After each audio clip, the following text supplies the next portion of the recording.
All right, Shalom, Shabbat, Shalom, Senbet Salam. We'll begin from here.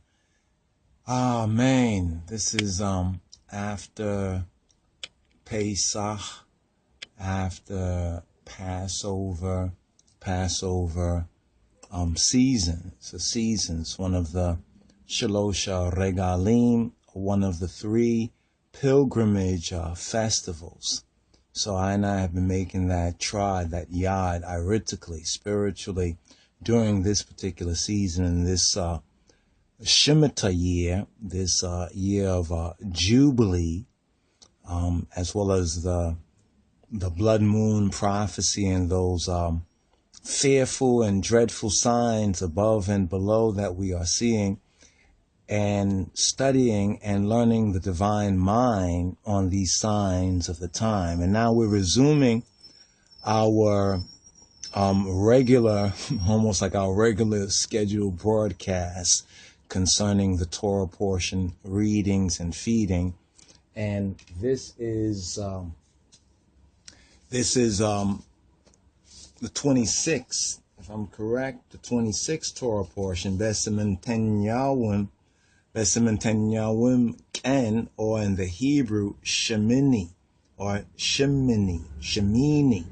If you go with the pointings of the nekudot, the vowel pointings, Shmini, right, or Shmini, which means the 8th, right? And the Torah portion reading is from Leviticus chapter 9, verse 1 to Leviticus chapter 11, verse 47. The Haftarah, the prophetical, or the prophets, the reading of the prophets, and the Biyat, 2 Samuel chapter 6, verses 1 to 2 Samuel chapter 7, verse 17. And from the Brit Chadasha, or the New Testament, the renewed covenant, Hebrews, the epistle to the Hebrews chapter 8, verses 1 to 6. Verses 1 to 6. And this particular Torah portion can be summarized when we look at some of the summary of it. Okay, now I think we found it. Sneaker right here. This is what we was looking for. We was looking for the PDF, right? The Torah portion, reading and feeding, the PDF right here. Volume 3. So what we're going to do is we're going to open this up in the reader, right? So we'll be able to share some of this with the eye as well. Now you can download this from Line of Judah. I think it's LOJSociety.info. Actually, I saw it up there just recently. But you definitely can find a link at RasTafari Groundation. Levitically, you can find a link at RasTafariGroundation.com. So let's just look this up right here. Shmini, and the fellow disciples know how we like to do it. We like to really study that key, those key words right there. So we see that the third reading, right, in the book of Leviticus, or Vayikra, is Shmini, which means 8th, right? Means 8th. And let's do this right down here. See if we can go to page 91. So those who have a copy, page 91, this will give us like a kind of an overview, a basic level overview. Okay, the machine is a little sluggish right here. Wait for that to catch up and to move along. So that's page 91. Okay, here we go right now. 91. Let's go to page 91. Boom. There it is. Right? There it is. Shmini. Right? Shmini. Right? Here we go right here. Okay, so it's the Hebrew word, as you can see, it's the Hebrew word for 8th. It's the third word and the first distinctive word in the Parsha in this particular portion, right? And it's the 26th weekly Torah portion of Parsha in the annual They say Jewish. Well, we're black Jews, Ethiopian Hebrews. So in our Ethiopian Hebrews, according to the Royal Order of the Ethiopian Hebrews, our cycle of Torah reading, and the third in the book of Leviticus. And it constitutes Leviticus chapter 9, verse 1 to Leviticus chapter 11, verse 47. And we as black Jews, Hebrews, Ethiopian Hebrews, and like RasTafari in the diaspora read it in the 25th or the 26th Shabbat after the Simchat Torah, or the festival time, the joy of the Torah. The Torah is the teaching, the instruction, generally in late March or April. So I just want to show you this right here to get an overview. Okay, so the Parsha, or this portion, it tells of the consecration, which means the islandness, or making it holy, set apart for the use of the divine, for the use of LOJSociety, for the use of the true power, our Father, in Yeshua's name. So the consecration, the making holy, right, of the tabernacle, the Mishkan.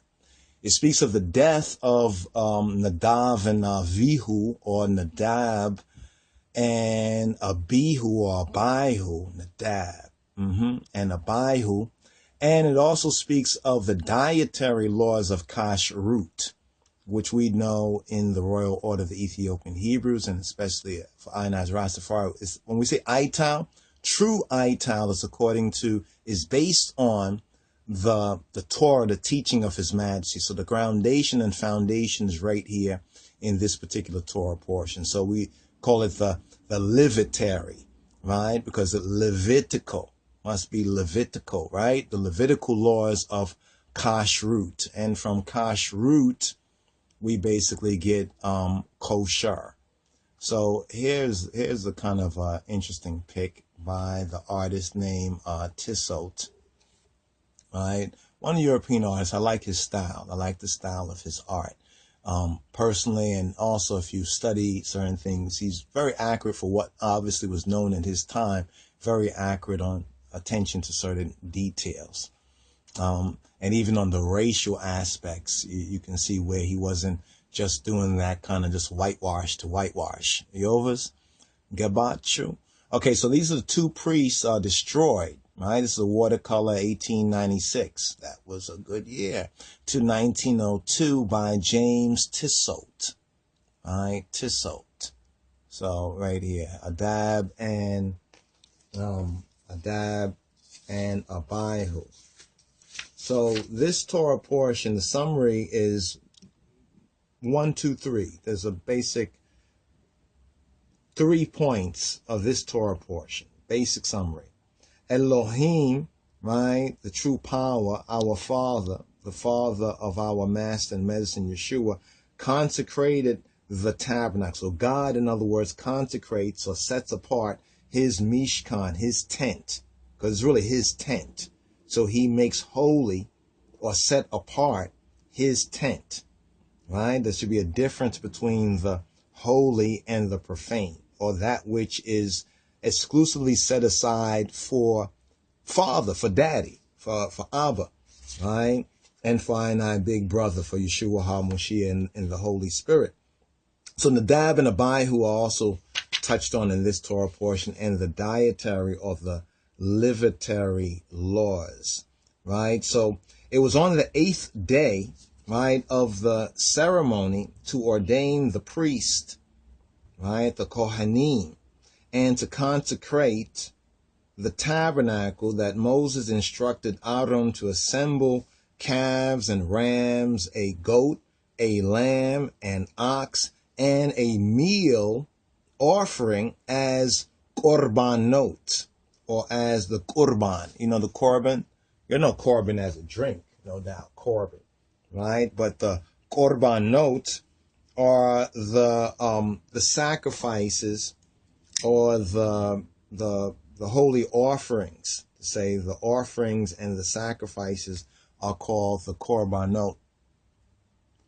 Now in our studies, we understand the symbolic logic of these animals, and that all of these bespeak of Christ, that our Moshiach, that the Moshiach fulfills, right, fulfills these symbolic types, right? So we have these symbolic types right here, right? We have these symbolic types that is fulfilled in the Moshiach, right? In the Messiah, in Yeshua's sacrifice, in the cross, the meskel, the cross tree, right? In the crucifixion, the death, the burial, the resurrection from the dead, and the ascension into the true tabernacle. Remember, the tabernacle of Moses was to be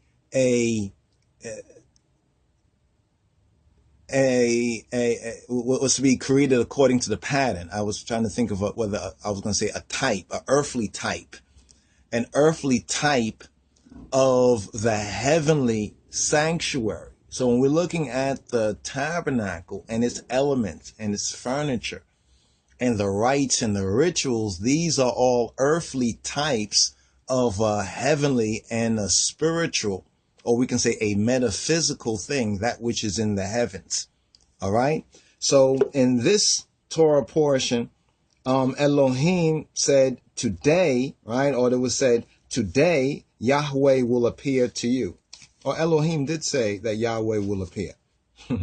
Leviticus 9:1-4. They brought the korbanot in front of the temple, the tent of meeting, which is the Mishkan or the tabernacle, and the Israelites assembled there. Leviticus 9:5. Aaron, he offered the korbanot as Moses had commanded. Leviticus 9:8-21. Aaron lifted his hands toward the people and blessed them. Leviticus 9:2-2. Moses and Aaron then went inside the tent of meeting, and when they came out, they blessed the people. They blessed the people again. So they gave them a borake, a baruch, a blessing. Leviticus 9:23.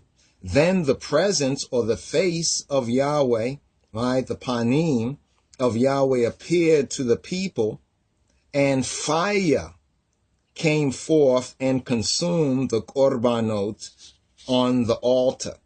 Leviticus 9:23-24.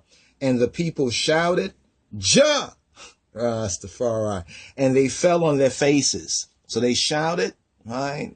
They lifted up their voice, and then they prostrated, then they worshiped. They fell on their faces. Leviticus 9:24. Now, that's the first part right there. That gives a more of a context to the key words that we have in Leviticus chapter 9, verse 1, where it says, and it came to pass on the 8th day that Moshe, called Aaron, right, and his sons, and the elders of Israel. Now, in focusing on the key word, right, that was just to give a context, right, to this particular Torah portion. In focusing on the key word, let's bring this up here. Let's bring up Leviticus 9. Here we go right here. Okay, so Leviticus chapter 9, verse 1. Right? So let's go into this right here, because this will bring us to a part of the revelation that has been shown to I concerning this Shmini, concerning eighth, the number 8, the 8th day. Right? The 8th day, Yeshua resurrected from the dead on the 8th day. Right? That's that first resurrection, the 8th day. In fact, according to the Hebrew ritual, after the Shabbat, during the time of the crucifixion and that great Passover, renewing the covenant for those who have Emunah, the first day or the Sunday after the Saturday of the 7th is considered the 8th day. I just wanted to point that out right there in that sense. But it even gets a little bit even more interesting. But let's go through this right here. Now, you recall what we read from Vayikra, right? From Vayikra, we read or from the Hebrew book of Leviticus, the PDF we just opened up, right? When we read the summary, Shmini, right? Shmini is the Hebrew, right, for eighth, right? And it's the third word and the first distinctive word in the parasha. Now, what does that mean right there? Well, if you look right here, you find eighth is down there, but we didn't say eighth, we said a Shmini, right? So that means we're going to have to look at the Hebrew. So let's scroll down here to look at the Hebrew. I don't know if you can see this well. Let's zoom in a little bit right here. So let's just touch on this line right here, right? This first line. So here it says, well, in the modern pronunciation, Vayehi beyom ha Shmini qara Moshe le Aharon u le Bonain, his sons, u le Zikne, right? The elders, the Zikne, Yish, right? Yishroel, right? Now let's look at the third word. We have Vayehi or Wayehi Biyom, or and it came to pass, right? This one right here, and it came to pass, Biyom, on the day, ha, right? Or on day, or in day, ha, the Shmini, right? That's the key word right there. So we see that it is the third, right? This right here, Shmini, right? There's Shmini right there. Biyom ha Shmini, or Bayom ha Shmini, on day the eighth. So let's get into this word right here. Let's get into this key word, since this is known as the eighth. What does eight mean? Right? What does eight mean? So let's click on the what they call that again, the Strong's words right here. Okay, this machine, I probably have to restart it, because I can't move this around. Okay, here we go. We have to do it like that. All right, here we go right here. Okay, so we have 866 or 8866, right? 866, and you can see right there, Shmini, right? Shmini or Shemene. It could be Shemene too, but the pointing here, the Nikodot says Shmini, right? Or Shemini. So it says 8, right? So people say, oh, it just means 8. 8 is 8, right? But 8 is not just 8 to we as Hebrews. 8 is not just 8 in the Hebrew. So let's see if we can bring this up a little more front and center right here, right? And studying this key word, Shmini, right? 8, right? Let's go to, says it's from the 8083, right? The 8083. So we go to the 8083, and what do we have here? In the 8083, we have Shemona, right? Or Shemona. And now this is a cardinal number, 8. It says, as if a surplus above the perfect 7. You know what was that? It's a cardinal number, right? Now, not so much an ordinal number. We'll touch on that. But it's a cardinal number, right? 8, right?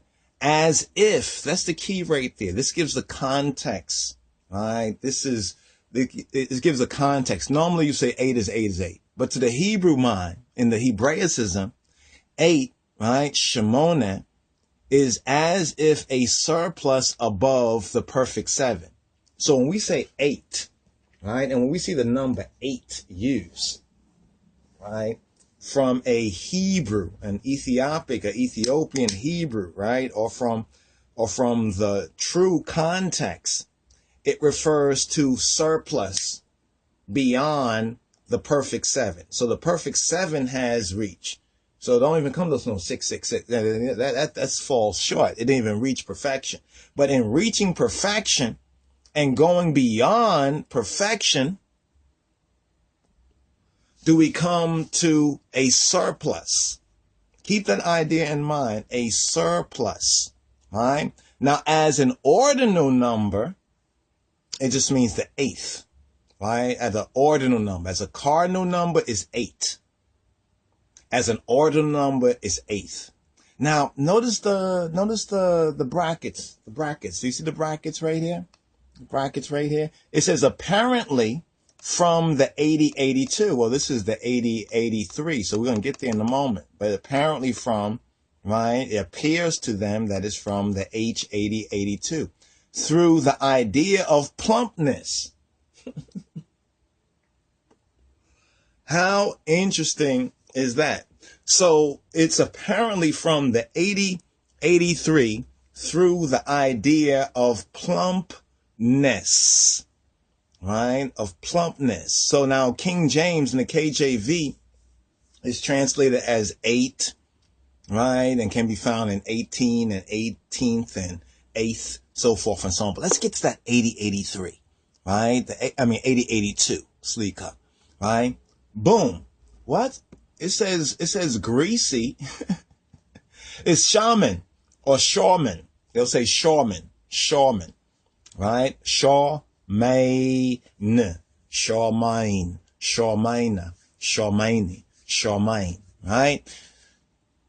Shawmain, right? H8082. It's the adjective.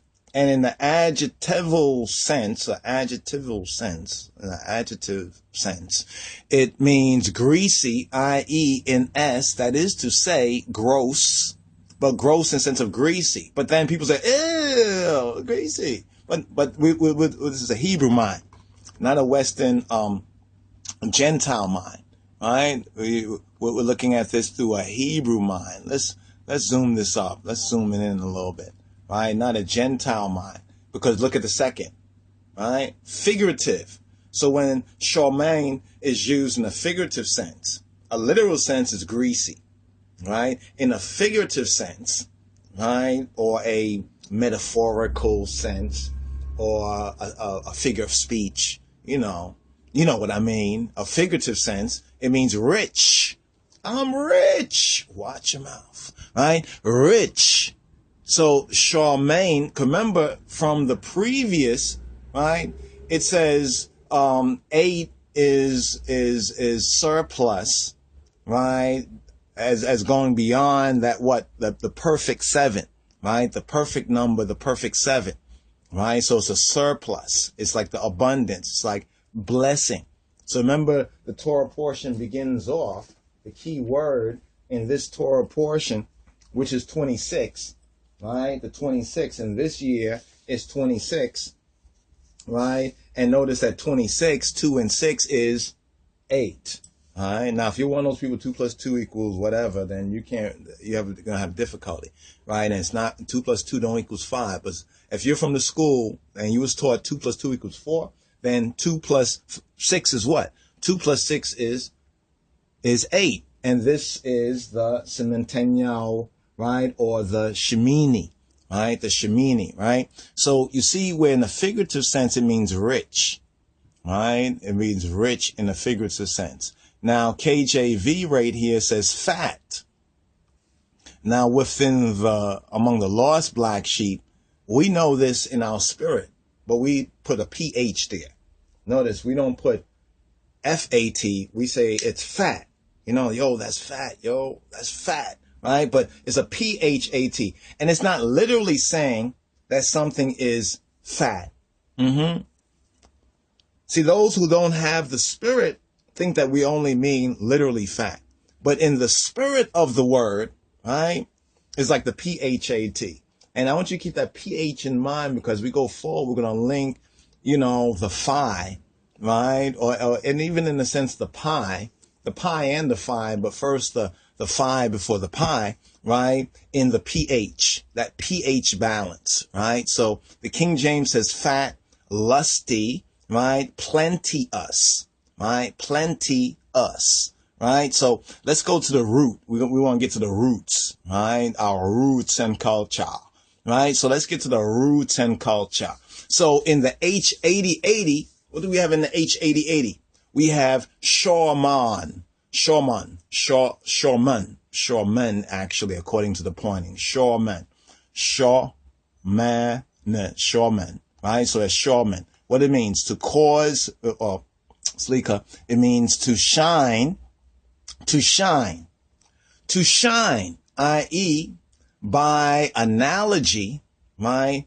To be, or causatively to make oily or gross. So you have to understand the gross. It's not like gross me out, but to make oily, to make full of oil. Now, there's a whole lot of correspondences, even among the behavior of the lost sheep, that points to this in our spirit, but without the instruction, without the Torah. So we say, yo, that's fat, but we don't recognize that in our lost state, it's a kind of inversion or perversion of the true state of mind, but it's our spirit still shines through. If you overstand what I'm trying to say, when we use the word fat in that terminology, fat, right? And we start to, and look at the root of that is to shine, right? Yo, shine, like bling and bling, bling. But then you get caught up on the golden calf when you're out of your Hebrew loving mind. Yo, so this is a primitive root.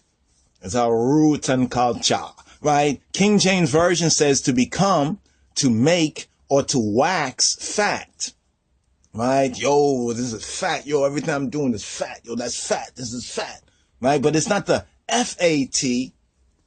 It's the P-H-A-T, right? It's the fat, right? But now this is the root of this word. This is the very root of it. So this is our first, kind of a first grade level. All right. We're just doing the first grade of this particular word so we can really begin to, understand and meditate on it and get an understanding of what does it mean. And it came to pass on the, or Beyom HaShemini, on the 8th day, that Moses called Aaron or Ha'aron and his sons and the elders of Israel, because this is where the priests or the Kohanim begin their ministry. And from this, in spirit and in truth, is where the priests of the new covenant of the King of Kings in the name of Yeshua HaMoshiach also begin, according to the order, our ministry as well. Now, there's two important distinctions to be made of the high priest, but I'll touch on that in the forwards. And then we'll touch on this as well in the next part of this, Yah willing, where we're going to touch on the Amharic or the Ethiopic, the Ge'ez cipher, and then the Hebrew alphanumeric, right? Or Hebrew is alphanumeric. So we're going to touch on the Ge'ez cipher. And we're also going to touch a little bit on out of Egypt. Since we, in this Exodus season, have come out of Egypt, we're going to touch on this symbol too as well. And then also this link between the alphanumeric. Now, the 8th Hebrew letter is Chet, right? Chet or Chet, right? Chet or Chet. In other words, Aleph, Beit, Gamel, Dalet, Hey, Wow, Zai, and Chet or Het, right? Or Het. And this is, or Chet, right? There's that Hey is open, right? And Chet is closed, right? Now this will be the letter that in Hebrew symbolizes 8, right? And how this links with this, you know, this in the Greek, right? This is the pi, right? This is pi.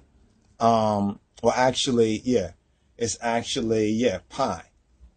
Because phi is the one that like the Kedamawi or the Kedem, right? Or the Kadmon, right? The Kadmon Adam. So we have pi, right? What's the link between this, right? Besimentenya Wimken or Beyom HaShemini, and then we have the Hebrew there. What's the link between these two?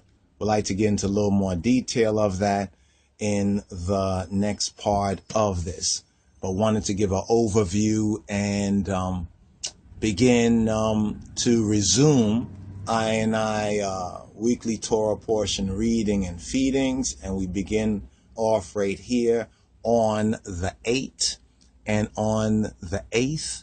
And once again, let's just tag this word right here one more time, just one more time for our hearts and minds.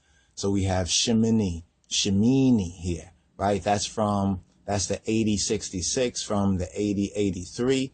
Then we go right here to Shemona, right? And Shemona, right? Or Shemona for female, Shemona, male, Shemona. Then we have a cardinal number, the 8th. And here's the key. Here's what you should take down in your notes. As if a surplus, which is above, right, the perfect 7, right? The perfect Shiva, the Sheba, the perfect Sheba. Because Sheba means 7, and that's a covenant, that's an oath, right? And through the idea of plumpness, PH fat, not F fat, right? But we'll touch on that as we get into the Phi link, right? Phi, Phi, Fo, Fum. Here comes I, the Rastaman. Shalom, RasTafari. This is Wendell Miaden reporting.